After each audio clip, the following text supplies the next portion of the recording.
நம்மளோட டேஸ்ட், நம்முடைய விருப்பங்கள் இது எல்லாத்தையுமே ஒத்து வரக்கூடிய கணவன் மனைவி நமக்கு அமையலாம். அல்லது அதிலிருந்து ஆப்போசிட்டா நாம ஒரு ரசனை, நம்முடைய கணவனோ மனைவியோ வேறு ரசனை அப்படிங்கிற மாதிரியான நபர்களும் அமையலாம். எப்படி அமைவது வாழ்க்கைக்கு ரொம்ப நல்லதுன்னு நினைக்கிறீங்க? அண்ட் உங்களுக்கு எப்படிப்பட்டவங்க அமைஞ்சிருக்காங்க? ரேடியோ சிட்டி லவ் குரு நிகழ்ச்சியில் இன்னைக்கு இதை பத்தி தான் பேசிட்டு இருக்கோம். நம்ம கூட பேசுறதுக்காக சதீஷ் வந்திருக்காரு. சதீஷ், லவ் மேரேஜா அரேஞ்ச் மேரேஜா? Love marriage. உங்க ஷோக்கு தான் லவ் பண்ணி ஆசை வந்தது எனக்கு. பாரா. ஓகே. லவ் பண்ணி அதே என் ஒய்ஃப் தான் மேரேஜ் பண்ணேன். என்ன ஒத்து போச்சுன்னு கேட்டீங்கன்னாக்கா, எனக்கு பெண் குழந்தைன்னா ரொம்ப பிடிக்கும். ஒரு மனதில் நினைச்சிருந்தா அதே மாதிரி என் ஒய்ஃப் மனதில் பெண் குழந்தை நினைச்சாலும் பெண் குழந்தை தான் பிறந்திருக்கு. நான் கால் டாக்ஸி டிரைவர் தான். இப்ப சொந்தமா 3 வண்டி வச்சிருக்கேன் சார். சூப்பர்ங்க, வாழ்த்துக்கள். அண்ட் நான் அடிக்கடி சொல்றதா உங்க மூலமா மீண்டும் ஒரு முறை சொல்லிக்கிறேன், உங்களை மாதிரியான கால் டாக்ஸி டிரைவர்ஸ், நிறைய கேப்ஸ் ஓட்டக்கூடியவங்க தான் இந்த ஷோ மக்கள் கிட்ட கொண்டு போய் சேர்த்ததே. சோ அதனால இந்த ஷோ போய் ரீச் ஆனதுல உங்கள்ட்ட மிகப்பெரிய ரெஸ்பான்சிபிலிட்டி உண்டு. கண்ணி வருது காரணம் லவ் குரு. நீங்க ஒரு நாள் உங்க முகத்தை பார்க்கணும், ஒரு சின்ன வார்த்தை உங்க தம்பியாக ஆசைப்படுறேன். ஐயோ பெரிய வார்த்தைங்க பிரதர், அதெல்லாம் இருக்கட்டும். உங்களுக்கும் உங்க ஒய்ஃப்க்கு என்னென்ன ரசனைகள் ஒத்து போகும் அதை சொல்லுங்க. கோயிலுக்கு போனா காலையில இருந்து குளிச்சுட்டு அவங்களுக்கு வாங்க கோயிலுக்கு போனா அவங்க கூப்பிடுவாங்க. எப்படி என் மனசு தோணுச்சோ அப்படி அவங்க சொல்லுவாங்க. ஓகே, சோ நீங்க நினைக்கிறத அவங்க செஞ்சிருவாங்க. 100% ஒரே வாட்டி தான் மிஸ்ஸிங். என்ன மிஸ்ஸிங் கேட்டீங்கன்னாக்கா, கேப் எடுத்துட்டு கார்ல போலான்னு சொன்னதுக்கு இல்ல நம்ம 2 வீலர்ல போலான்னு ஆசைப்பட்டாங்க. இது ஒரு வாட்டி தான் மிஸ் ஆயிருக்கு. வேற எப்பயுமே மிஸ் ஆனது இது வரைக்கும் வேற எந்த ஒரு விஷயத்திலயும் இது வரைக்கும் வேற மிஸ்ஸே ஆனது இல்ல. 1.5 year கரெக்டா 1.5 year மேரேஜ். இதுக்கு மேல பேசாதீங்க, கண்ணு பற்ற போது. 42699911 கால் பண்ணுங்க. ரேடியோ ஸ்டேஷனில் நீங்களும் உங்களுடைய உணர்வுகளை பகிர்ந்துக்கலாம். உங்களுடைய ரசனைகளும் உங்களுடைய வாழ்க்கை துணையுடைய ரசனைகளும் எந்த அளவுக்கு ஒத்து போகும், அண்ட் ஒத்த ரசனைகள் இருக்கிறவங்க கல்யாணம் பண்ணிக்கிறதுல, லைஃப்ல சேர்ந்து இருக்கிறதுல என்னென்ன சந்தோஷங்கள், என்னென்ன பாசிட்டிவான விஷயங்கள் இருக்குது, வெவ்வேறு ரசனைகள் இருக்கக்கூடிய நபர்கள் சேர்ந்து வாழும்போது வாழ்க்கையில என்னென்ன சுவாரஸ்யங்கள் இருக்குது. ரேடியோ சிட்டி லவ் குரு நிகழ்ச்சியில இன்னைக்கு இதை பத்தி தான் பேசிட்டு இருக்கோம். எனக்கும் என்னுடைய லவருக்கும், எனக்கும் என்னுடைய ஹஸ்பண்ட்க்கும் ஒய்ஃப்க்கும் இடையில ஒரே டேஸ்ட் அப்படின்னு சொல்றதுல என்ன சந்தோஷம் இருக்குது? இல்லைங்க, எனக்கு வேற டேஸ்ட், அவங்களுக்கு வேற taste, but still we are respecting each அதர்னு சொல்றதுல என்னென்ன சவால்கள் இருக்குது? இந்த மாதிரி ஒத்த ரசனை இருக்கவர்கள் சேர்ந்து வாழ்ந்தா நல்லா இருக்குமா, அல்லது வெவ்வேறு ரசனை உள்ள நபர்கள் சேர்ந்து வாழும்போது என்னென்ன சந்தோஷங்கள் கிடைக்குது? உங்களுடைய அனுபவங்களை பகிர்ந்துக்கலாம்னு சொன்னேன். இப்போ நம்ம கூட பேச ஸ்ரீவித்யா வந்திருக்காங்க. எஃப்எம் கேட்டுட்டு இருக்கீங்க, எஃப்எம்னா ரேடியோ சிட்டி. ஸ்ரீவித்யா, உங்களுடைய கணவருக்கும் உங்களுக்குமான ரசனைகள் எப்படி? எனக்கும் என்னோட கணவருக்கும் மியூசிக் ரொம்ப பிடிக்கும். சோ 2 பேருமே எனி ஃபார்ம் ஆஃப் மியூசிக் ரொம்ப விரும்பி கேட்போம். பிளஸ் அவரும் ஹீஸ் a guitarist, சோ அவரும் ப்ளே பண்ணுவாரு. ஐ திங்க் அவரோட ஸ்பெஷல் டேஸ்ட்னு பாத்தீங்கன்னா ஆட்டோமொபைல். கூட இருந்து ஏதோ கொஞ்சம் அதை பத்தி கத்துண்டு இப்ப அதை பத்தியும் அதை எப்படி சொல்றது, அத நாளடைவுல அதை வந்து நான் ஓகே. இப்போ அவர் உங்க கூட உட்கார்ந்து பேசினார்னா நீங்களும் அந்த ஒரு இன்ட்ரெஸ்ட் கொடுத்து கேட்கற அளவுக்கு, நீங்க ஒரு சில விஷயங்கள் பேசுற அளவுக்கு வந்துட்டீங்க. ஆமா, இப்ப அவர் அதை பத்தி சொன்னார்னா எனக்கு கொஞ்சமாவது புரியும். முன்னாடி அது புரியாது, பட் இப்ப நானே இன்ட்ரெஸ்ட் வளர்த்துனதுனால அதை பத்தி தெரியும். அடுத்து வந்து அவர் வீடை வந்து ரொம்ப கிளீனா வச்சுக்கணும், எல்லாத்தையுமே ரொம்ப கிளீனினஸ் எதிர்பார்ப்பாரு.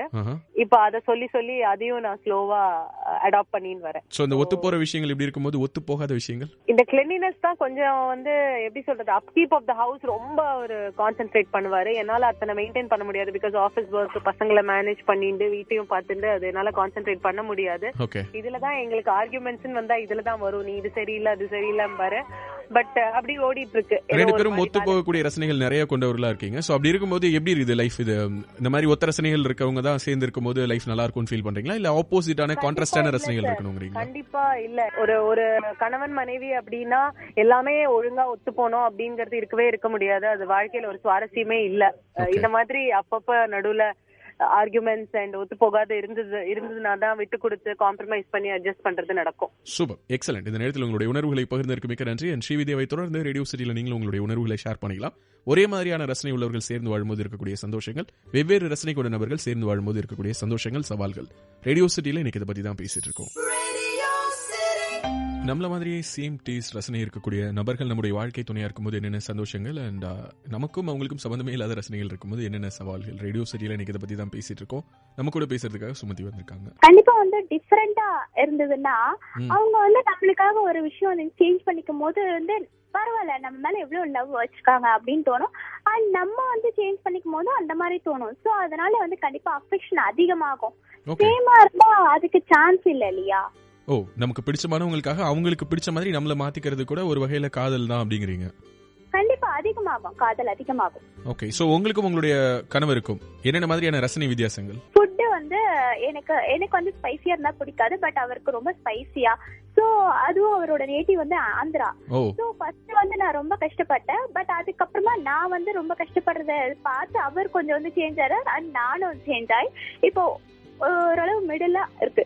ஓகே, சோ இந்த மாதிரி ஒவ்வொரு விஷயத்திலயும் உங்களுக்காக அவரும் அவருக்காக நீங்களும் விட்டு கொடுக்கறதுக்கான சாத்தியங்கள் எப்போ வரும்னா ரசனைகள் வெவ்வேறு விதமா இருக்கும்போது தான் வருங்கிறீங்க இல்லையா? கண்டிப்பா கண்டிப்பா. எக்ஸலன்ட்ங்க, நியாயமான ஒரு விஷயம். சுமதி அவங்களுடைய பார்வையை பகிர்ந்திருக்காங்க. நீங்க என்ன நினைக்கிறீங்க? ஒரே மாதிரியான ஒத்த ரசனை உள்ள நபர்கள் சேர்ந்து வாழும்போது இருக்கக்கூடிய சந்தோஷங்கள் என்ன, வெவ்வேறு ரசனை இருக்கக்கூடிய நபர்கள் சேர்ந்து வாழும்போது இருக்கக்கூடிய சந்தோஷங்கள் என்ன? ரேடியோ சிட்டி லவ் குரு நிகழ்ச்சியில இன்னைக்கு இதை பத்தி தான் பேசிட்டு இருக்கோம். இதுல உங்களுடைய உணர்வுகளையும் பகிர்ந்துக்க 426999 கழுங்க. FM கேட்டுட்டு இருக்கீங்க. FMனா ரேடியோ சிட்டி. ஒத்த ரசனையுடையவர்கள் காதலிக்கிறதுல என்னென்ன சந்தோஷங்கள் சுவாரஸ்யங்கள் இருக்குது, வெவ்வேறு ரசனையுடையவர்கள் காதலிக்கிறதுல என்னென்ன சுவாரஸ்யங்கள் சந்தோஷங்கள் இருக்குது, உங்களுடைய லவர் உங்களுக்கான ரசனைகள் எப்படி, இதை பத்தி தான் ரேடியோ சிட்டி லவ் குரு ஷோல இன்னைக்கு பேசிட்டு இருக்கோம். FM ஓடி இணைந்திருக்கீங்க. FMனா ரேடியோ சிட்டி. நம்ம கூட பேசுறதுக்காக ஆலிஸ் வந்திருக்காங்க. ஆலிஸ், எப்படி உங்களுக்கும் உங்களுடைய லவருக்கும் எல்லாமே ஒரே மாதிரியான ரசனை தானா? இல்ல, ரொம்ப டிஃபரெண்ட். கம்ப்ளீட்லி டிஃபரெண்டாங்க. ஆமாங்க. அதுல என்ன இன்ட்ரெஸ்டிங்கான விஷயங்கள் இருக்குதுன்னு நினைக்கிறீங்க? என்ன ஏதாவது நடந்திருக்குதா சொல்லுங்களேன். இல்ல, அடிக்கடி குட்டி குட்டி சண்டை எல்லாம் வரும். இதனால ஏன் உங்களுக்கு இது பிடிக்கல, ஏன் எனக்கு அது பிடிக்கல, அப்படி சண்டை வரும். ஓகே, அது ஒரு சுவாரஸ்யமான விஷயம் நான் நினைக்கிறேன். ஒரே மாதிரியான ரசனை இருக்கிறவங்க லவ் பண்றதுல இன்ட்ரெஸ்டிங்கான விஷயம் இருக்குன்னு நினைக்கிறீங்களா, இல்ல இந்த மாதிரி உங்களை மாதிரி ஒருத்தங்க கூட ஒருத்தங்க சண்டை போட்டுட்டே இருக்கிறது இன்ட்ரெஸ்டிங் நினைக்கிறீங்களா? இது சில சில சண்டை இல்ல, அதனால வந்து இது ஜாலியா இருக்கும். சில சண்டை. ஃபார் எக்ஸாம்பிள், உங்களுக்கு ரொம்ப பிடிச்ச நடிகர் யாரு? எனக்கு வந்து விஜய் பிடிக்கும். அவருக்கு அஜித் பிடிக்குமா? ஆப்போசிட்டா அஜித் பிடிக்கும். ஆப்போசிட்டா அஜித் பிடிக்குமா? இது ஒன்லயே தெரியுது நீங்க ரெண்டு பேரும் 2 எக்ஸ்டென்ட்னு. இதுக்கு மேல நான் ஒண்ணுமே கேட்கறதுக்கு இல்ல. ஒரு வீட்டுல தல ரசிகரும் இருந்து தளபதி ரசிகரும் இருந்தா என்ன ஆகும் அப்படின்னா, அந்த குழந்தை தளபதி ரசிகரா இருக்குமா இல்ல தல ரசிகரா இருக்குமா? இந்த மாதிரி பல கேள்விகள் வருது இல்லையா? ஒரு நடிகர் அப்படிங்கிற விஷயத்துல இவ்வளவு வித்தியாசம் இருக்குது அப்படின்னா, ஒவ்வொரு ரசனையிலையும் எவ்வளோ ரத்த கலரியா அந்த வீடு இருக்கும்னு யோசிச்சு பார்த்தாலே டெரரா இருக்குது. பட் இருந்தாலும் அதுல தான் இன்ட்ரெஸ்டிங் இருக்குது, சுவாரஸ்யம் இருக்குதுன்னு ஆலிஸ் சொல்றாங்க. அனுபவப்பட்டவங்க சொன்னாங்கன்னா நம்ம ஏத்திட்டு தான் ஆகணும். இதே போல நீங்களும் உங்களுடைய லவ்ல உங்களுக்கும் உங்களுடைய லவருக்கும் இருக்கக்கூடிய ரசனைகள் ஒரே மாதிரியானவையா அல்லது வெவ்வேறா? எதுல சுவாரஸ்யம் இருக்குதுன்னு நினைக்கிறீங்க? உங்களுடைய உணர்வுகளை பகிர்ந்துக்கலாம். ஒன்லி ஆன் FMனா radio city. Radio city love guru நிகழ்ச்சியில இப்ப நம்ம கூட பேச கல்பனா வந்திருக்காங்க. FM ஓடு இணைந்திருக்கீங்க. FMனா ரேடியோ சிட்டி. காந்த விதிகள்ல சொல்லுவோம், ஆப்போசிட் போல்ஸ் அட்ராக்ட் ஈச் அதர்னு. அது காதல் விதியாகவும் மாறுமா? எதிரெதிர் ரசனைகள் கொண்டவர்கள் காதலிக்கும் போது அதுல இருக்கக்கூடிய சுவாரஸ்யங்கள் என்ன, சந்தோஷங்கள் என்ன, ஒத்த ரசனை உள்ளவர்கள் காதலிக்கும் போது இருக்கக்கூடிய சுவாரஸ்யம் என்ன, சந்தோஷம் என்னன்னு சொல்லி கேட்டிருக்கேன். கல்பனா, நீங்க என்ன நினைக்கிறீங்க?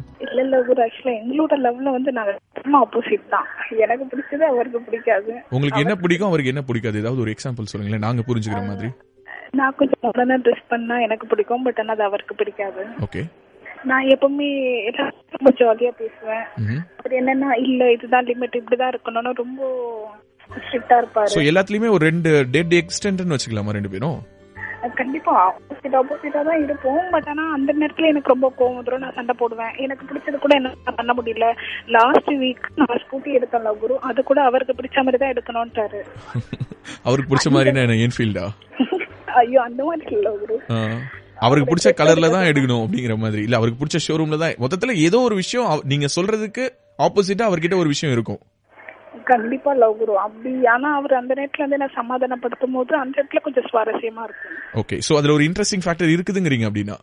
கண்டிப்பா லவ் குரு. சண்டை வந்ததான் லவ் கொஞ்சம் ஜாலியா போகும் இல்லையா? இல்லன்னா எப்பவுமே பாசமாவே பேசிட்டு கொஞ்சம் மொக்கையா இருக்கும். என்னங்க இது, சண்டையில கிழியாத சட்டை எங்க இருக்குதுங்கிற மாதிரி சண்டையில வராது. அதெல்லாம் இல்லாம காதல்னா சாத்தியமே கிடையாது அப்படிங்கிறாங்க கல்பனா. உங்களுடைய அனுபவங்கள் மற்றும் உணர்வுகளை பகிர்ந்துக்க ரேடியோ சிட்டிக்கு நீங்க அழைக்க வேண்டிய எண்கள் 42699911. FM கேட்டுட்டு இருக்கீங்க. FMனா ரேடியோ சிட்டி. FM ஓடு இணைந்திருக்கீங்க. FMனா ரேடியோ சிட்டி 91.1. நான் உங்க ரேடியோ சிட்டி லவ் குரு. இது மின்னஞ்சல்களுக்கான நேரம். பார்த்திபன் என்ற நண்பர் மின்னஞ்சல் பண்ணிருக்காரு. லவ் குரு, இன்னைக்கு ஒரு சில பேரை பாக்குறேன், அவங்களுக்கு ஒரு லவர் இருக்காங்க அப்படிங்கறத ஒரு பெருமையா சொல்லிக்கணும் அப்படிங்கறதுக்காக எல்லாம் காதலிக்கிறாங்க. நானும் காதலிக்கிறேன் அப்படின்னு சொல்லிக்கிறது ஒரு பெருமையா என்ன?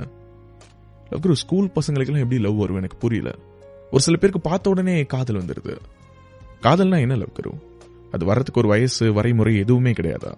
டக்குன்னு ஒருத்தங்களை பார்த்த உடனே லவ் வந்துருமா என்ன? பெருமைக்காக காதலிக்கிறாங்க. காதலிக்கிறது என்ன பெருமையா? எனக்கு புரியல. இந்த கேள்விகளுக்கெல்லாம் நீங்க பதில் சொல்லணும்னு சொல்லியிருக்காரு. அண்ட் சமீபத்தில் தான் பார்த்திபனுக்கு திருமணமும் ஆகியிருக்குது. பக்கா அரேஞ்ச் மேரேஜ்.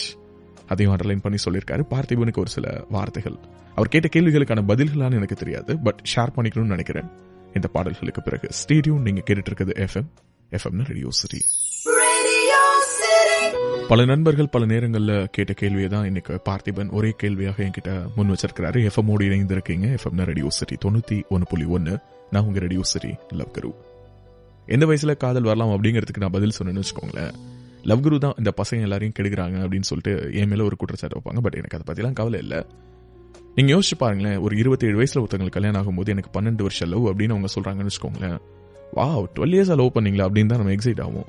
யோசிச்சு பார்க்க மாட்டோம். 27 - 12 = 15 அவங்க 10th படிச்சாங்க. 10th படிக்கும்போது ஐயோ லவ்ங்கிற வார்த்தைக்கு உங்களுக்கு அர்த்தம் தெரியுமா என்ன, 10th படிக்கும்போது இந்த பொண்ணு லவ் பண்ணியிருந்துருதுப்பா அப்படின்லாம் சொல்லிட்டு நம்ம பேச மாட்டோம். Good 12 years of love. அழகாக அந்த உணர்வை கேரி ஃபார்வர்ட் பண்ணி அடுத்தடுத்த கட்டங்களை நோக்கி எடுத்துட்டு வந்து அந்த மெச்சூரிட்டியோட அதை திருமணத்தில் கொண்டுட்டு வந்து முடிச்சிருக்காங்க. நிறைவு செய்து அதை தொடர்ந்து அந்த காதலை எடுத்துட்டு போக போறாங்க அப்படின்னா கண்டிப்பா உங்களை வாழ்த்து தான் செய்வோம்.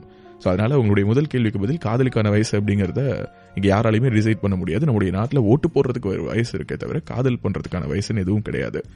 It depends. தனிப்பட்ட நபருடைய அந்த மெச்சூரிட்டி லெவலை பொறுத்து அது மாறுபடும். அண்ட் அடுத்ததாக கேட்டீங்க, ஒருத்தங்களை பார்த்த உடனே எல்லாம் லவ் பண்ணிட முடியுமா அப்படின்னு சொல்லிட்டு. பார்த்த உடனே லவ் பண்ண முடியாது. ஆனா ஒருத்தங்களை பிடிக்க ஆரம்பிக்கிறதுக்கான அந்த ஒரு ஸ்பார்க் இருக்குல்ல, எவ்வளவு பெரிய தீயாக இருந்தாலும் அந்த தீ பொறி, அந்த ஒரு தீ ஜுவாலை எங்க இருந்து தொடங்கியிருக்கும்னா ஒரு சின்ன ஒரு ஸ்பார்க்ல இருந்து தானே. அந்த ஒரு ஸ்பார்க்குக்கான சாத்தியம் இருக்குது. அதனால கண்டவுடன் காதல் அப்படிங்கறதெல்லாம் சாத்தியம் இல்லைன்னு சொன்னா நான் நம்ப மாட்டேன். கண்டவுடன் காதல் என்பது சாத்தியம் தான். ரியாலிட்டியை நம்ம ஒத்துக்கணும்னு நினைக்கிறேன். நிறைய பேர் நம்ம பார்த்த உடனே இம்ப்ரெஸ் ஆகி தான் அதற்கு பிறகு அவங்கள பத்தி தெரிஞ்சுக்கிட்டு அவங்க கூட பேசி பழகி அது காதலாக மாத்திரம். பட் இருந்தாலும் அந்த காதலுக்கான ஸ்பார்க் அந்த பார்த்த உடனே தானே நிகழ்ந்தது. அதை நம்ம ஒத்துக்கிட்டு தான் ஆகணும். அண்ட் காதல் பண்றேன் அப்படிங்கறத ஒரு சில பேர் கெத்தா சொல்றாங்க அப்படின்னீங்க. இதுல ஒன்றும் தப்பு இல்லையே. ஆனா கெத்துக்காக காதலிக்கிறது தப்பு. எனக்கும் ஒரு ஃபிகர் இருக்குது, நானும் ஒரு பையனை லவ் பண்றேன், எனக்கு ஒரு லவர் இருக்கான்னு சொல்றதுக்காக ஒருத்தங்க காதலிச்சாங்கன்னா அது தப்பு. ஆனா நான் காதலிக்கிறேன் அப்படிங்கறத பெருமையா சொல்லிக்கலாம். அது ஒன்றும் கிரிமினல் குற்றம் கிடையாதுங்கிறது என்னுடைய கருத்து. ஸ்டீடியோ நீங்க கேட்டுட்டு இருக்கிறது எஃப்எம் ரேடியோ சிட்டி. பெயரெல்லாம் சொல்ல விரும்பல லவ் குரு, ஆனா என்னுடைய அனுபவத்திலிருந்து உணர்ந்த ஒரு சில விஷயங்களை மற்றவங்களுக்கும் பகிர்ந்துக்கணும்னு நினைக்கிறேன். ஏன்னா பெயர் சொல்லக்கூடாத அளவுக்கு மிகப்பெரிய பாவங்கள் செய்திடல. ஆனா மற்றவங்க என்ன பார்த்து பரிதாபப்படுறது எனக்கு பிடிக்கலன்னாரு. எஃப்எம்மோடு இணைந்து இருக்கீங்க. FM radio city 91.1. நான் உங்க ரேடியோ சிட்டி லவ் குரு. இந்த மின்னஞ்சல் நேரத்தில் உங்ககிட்ட நான் அடுத்ததாக பகிர்ந்துக்க போற மின்னஞ்சலுக்கு சொந்தக்காரர் ஒரு பெயர் குறிப்பிட விரும்பாத நண்பர். லவ் குரு, காதல்ல தோத்த உடனே ஒரு சில விஷயங்கள் பண்ணவே கூடாது. என்னென்னலாம் நீங்க பண்ணக்கூடாது அப்படிங்கறத அதெல்லாத்தையும் பண்ண நான் சொல்றேன். தயவு செய்து உங்களுடைய காதலை பத்தி நீங்களே தப்பா பேசாதீங்க. ஆமா, தோத்துட்டோம் அப்படிங்கறதுனால நம்ம பண்ண காதல் போயின்னு ஆயிடாது. அதனால உங்களுடைய காதலை நீங்களே அசிங்கமா பேசாதீங்க. ரெண்டாவது, மது, போதை, அது எதுன்னு இந்த மாதிரியான பழக்கங்களுக்கு அடிமையாகாதீங்க. தனியாவே இருக்காதீங்க. எப்போதும் உங்க பக்கத்துல உங்களை நேசிக்கக்கூடியவங்க அல்லது நீங்க நேசிக்கக்கூடியவங்க யாராவது ஒருத்தங்க உங்க பக்கத்துல இருக்கணும். அப்படிப்பட்ட ஒரு சூழல்ல இருக்க முயற்சி பண்ணுங்க. யார்கிட்டயாவது ஏதாவது ஹெல்ப் வேணும் அப்படின்னா கேளுங்க, கேட்க தயங்காதீங்க. நீங்க காதல்ல தான் தோத்துருக்கீங்க, நீங்க ஒன்றும் குற்றம் பண்ணிடல. ஆமா, என்னவோ தப்பு பண்ணவங்க எல்லாம் ஊருக்குள்ள ரொம்ப சந்தோஷமா எந்த ஒரு குற்ற உணர்ச்சியும் இல்லாம சுத்திட்டு இருக்கும்போது காதல்ல தோத்த நீங்க ஏதோ உலகத்திலேயே மிகப்பெரிய தப்பு பண்ணிட்டதா, இந்த உலகத்துல வாழ தகுதியே இல்லாத நபராக நினைச்சு உங்களை நீங்களே தனிமைப்படுத்திக்குவீங்க. அதெல்லாம் பண்ணவே பண்ணாதீங்க. கவியரசர் கண்ணதாசன் சொல்லியிருப்பாரு அவரோட புக்ல, மற்றவங்க எல்லாம் எப்படி வாழக்கூடாது அப்படின்னு சொல்றதுக்கு எனக்கு முழுமையான தகுதி இருக்குது. ஏன்னா எப்படியெல்லாம் வாழக்கூடாதோ அப்படியெல்லாம் வாழ்ந்தவன் நான், அப்படிதான் நானும்.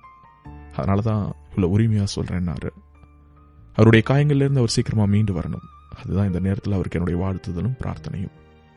ஸ்டேடியோ நீங்க கேட்டுட்டு இருக்கிறது எஃப்எம் ரேடியோ சிட்டி லவ் குரு. இப்போ நம்ம நிறைய பாசிட்டிவான விஷயங்கள் பேசுறோம்னா நம்மளுடைய லைஃப்லயும் பாசிட்டிவா நடக்கும். நம்ம நிறைய நெகட்டிவான விஷயங்கள் பேசுறோம்னா நம்முடைய லைஃப்லயும் நிறைய நெகட்டிவான விஷயங்கள் நடக்கும். அந்த வார்த்தைகளுக்கு அந்த பவர் இருக்குது அப்படின்னு சொல்லிட்டு ஒரு சிலர் சொல்லி கேள்விப்பட்டிருக்கேன். நிறைய பேருடைய வலியான வாழ்க்கை பதிவு தான் நீங்க ஷேர் பண்றீங்க. அப்படின்னா இந்த பெயின் எல்லாம் உங்களுக்குள்ளார இருக்குதா? அந்த நெகட்டிவான விஷயங்கள்லாம் உங்களுக்குள்ளார பதிஞ்சு உங்களுக்குள்ளார ஒரு நெகட்டிவான எஃபெக்டை கிரியேட் பண்ணாதா? ஒரு அக்கறையின் அடிப்படையில் கேட்கிறேன் அப்படின்னு சொல்லிட்டு ஜானவி என்ற தோழி மின்னஞ்சல் பண்ணிருக்காங்க. எஃப்எம்மோடு இணைந்திருக்கீங்க. FM radio city 91.1. நான் உங்க ரேடியோ சிட்டி லவ் குரு. முதல்ல ஜானவியுடைய அக்கறைக்கு நான் நன்றி சொல்லிக்கிறேன். பட் இதை நான் வேறொரு பெர்ஸ்பெக்டிவ்ல பாக்குறேன். இப்போ ஒரு டாக்டர் கிட்ட போயிட்டு நமக்கு உடம்பு சரியில்லை அப்படின்னு சொல்லிட்டு சொல்றோம். டாக்டர் நமக்கு ட்ரீட்மெண்ட் கொடுக்குறாரு. இப்போ எல்லோருடைய நோயையும் உட்காந்து கேட்கறதுனால அந்த டாக்டர் நோயாளியா மாறிடுறது இல்ல. அப்படின்னா நீங்க டாக்டரா லவ் குரு, எங்களுக்குலாம் நோயா அப்படின்னா நான் அப்படி சொல்ல வரல. பட் டாக்டர் ஆகணும்னு ஆசைப்பட்டேன். ஆனா அதுக்கெல்லாம் நிறைய மார்க் எடுக்கணும் அப்படிங்கிறது லேட்டா தான் தெரிய வந்தது. எம்பி குதிச்சாலும் எம்பிபிஎஸ் சீட்டு பேமெண்ட்ல கூட கொடுக்க மாட்டேன்ட்டாங்க. சரி, அதெல்லாம் ஒரு பக்கம் இருக்கட்டும். இன்னொரு நாள் அதை பத்தி டீடைலா பேசுவோம். நீங்க சொல்றத நான் பாக்குற ஒரு பார்வை இதுதான். என்னன்னா மற்றவர்களுடைய பிரச்சனையை அவங்க என்கிட்ட சொல்றாங்க. அவங்களுடைய வாழ்க்கையில ஏதாவது ஒரு பாசிட்டிவான விஷயத்தை நிகழ்த்திட முடியாதா அப்படின்னு சொல்லிட்டு நெகட்டிவா இருக்கிற விஷயத்த பாசிட்டிவா மாத்துறதுக்கு தான் நான் முற்படுறேன். ஸோ என்னுடைய எஃபர்ட்ஸ் எல்லாமே பாசிட்டிவா இருக்கிறதுனால எனக்குள்ளார எந்த ஒரு நெகட்டிவிட்டியும் இது வரைக்கும் கிரியேட் ஆகலன்னு நினைக்கிறேன். அண்ட் இது எல்லாத்தையும் தாண்டி இன்னும் ஒரு சிலர் கூட சொல்லியிருக்காங்க என்கிட்டயே, நிறைய பேருடைய நெகட்டிவான லவ் ஸ்டோரி ஷேர் பண்ணி தான் உங்களுடைய லைஃப்ல கூட ஒரு பிரேக்கப்லாம் நீங்க சந்திச்சிருக்கீங்க லவ் குரு அப்படின்னு சொல்லிட்டு. எனக்கு என்னவோ அப்படி தோணவே இல்லை. மேபி என்னுடைய லைஃப்ல என்னுடைய காதலில் நிகழ்ந்த தவறுகளை கூட மற்றவர்கள் அவங்களுடைய லவ்ல பண்ணிடக்கூடாது அப்படிங்கிற ஒரு அக்கறை தான் வருது.